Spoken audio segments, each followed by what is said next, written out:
ਲੱਖਾਂ ਜਾਨਾਂ ਕੁਰਬਾਨ ਹੋਈਆਂ ਜਿਨ੍ਹਾਂ ਨੇ ਕੁਰਬਾਨੀਆਂ ਦਿੱਤੀਆਂ ਉਹਨਾਂ ਨੂੰ ਦੋ ਗਜ਼ ਜਗ੍ਹਾ ਵੀ ਨਸੀਬ ਨਹੀਂ ਇੱਥੇ।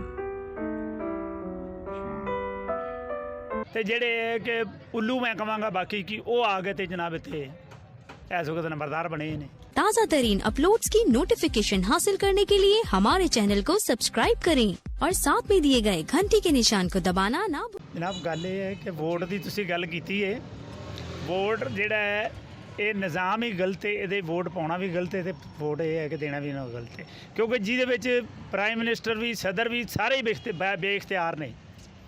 एक आदमी अगर प्राइम मिनिस्टर भी हुक्म देंदा है तो ਉਹਦੇ ਤੇ भी अवेलेबल किसी का मैनूं दस दिओ कोई एडमिनिस्ट्रेशन दे विच किसी का इंप्लीमेंटेशन हुंदी होवे ला दी। ਜਿਹੜੇ VIPs ने वाइट कलर ने वो अपने आप ਨੂੰ बाबा फला समझते हैं और सारा निज़ाम ਜਿਹੜਾ ਜਦੋਂ निज़ाम चेंज होएगा ना उदों ये है कि सारा सिस्टम सही होएगा। ਜਦੋਂ ਕਿਸੇ ਦਾ आर्डर ही होवे नहीं होना तो उत्थे की हो सकता है, उत्थे सारा सिस्टम ही गलत होएगा। तुहाडा प्राइम मिनिस्टर है, तुहाडा प्रेजिडेंट है, गवर्नमेंट का है कि अगर वो all in all he is all in all of state but his order is totally नील।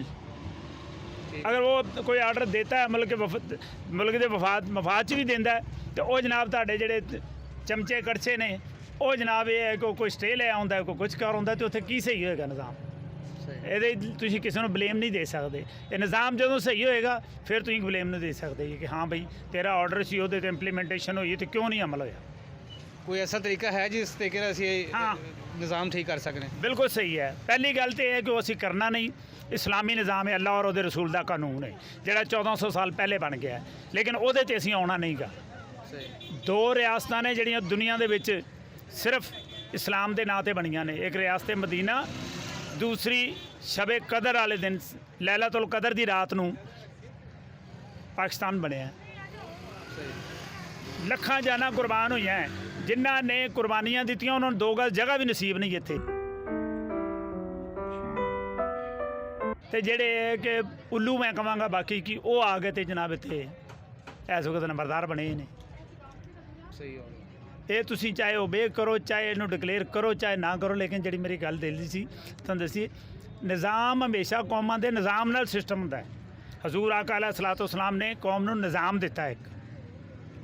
आपने बद्दुआं वर्गा दुनिया ਦੇ ਕਹਿੰਦੇ ਸੀ ਕੁਝ ਵੀ ਨਹੀਂ, ਲੇਕਿਨ ਉਹਨਾਂ ਦਾ ਜੋ ਨਿਜ਼ਾਮ ਮਿਲਿਆ ਤੇ ਉਹਨੇ ਪੂਰੀ ਦੁਨੀਆ ਦੇ ਉੱਤੇ ਉਹਨਾਂ ਨੇ ਦੱਸ ਦਿੱਤਾ ਕਿ ਐਡਮਿਨਿਸਟ੍ਰੇਸ਼ਨ ਮਾਸਟਰ ਮੰਨਿਆ ਹਜ਼ਰਤ ਸੈਯਦਨਾ ਉਮਰ ਫਾਰੂਕ ਰਜ਼ੀ ਅੱਲਾਹ ਤਾਲਾ ਅਨਹੂ ਨੂੰ, ਤੁਹਾਡੇ ਗੈਰ ਮੁਸਲਮਾਨਾਂ ਵੀ। ਜੀ ਜੀ ਬੇਸ਼ੱਕ। तो जो निज़ाम ही गलत है उत्थे सदर की करेगा, उत्थे वज़ीर आज़म की करेगा, उत्थे प्राइम मिनिस्टर की करे, वज़ीर करे, सारिਆਂ ਦਾ खिचड़ी पक्की है, जो करी जाते करी जाओ।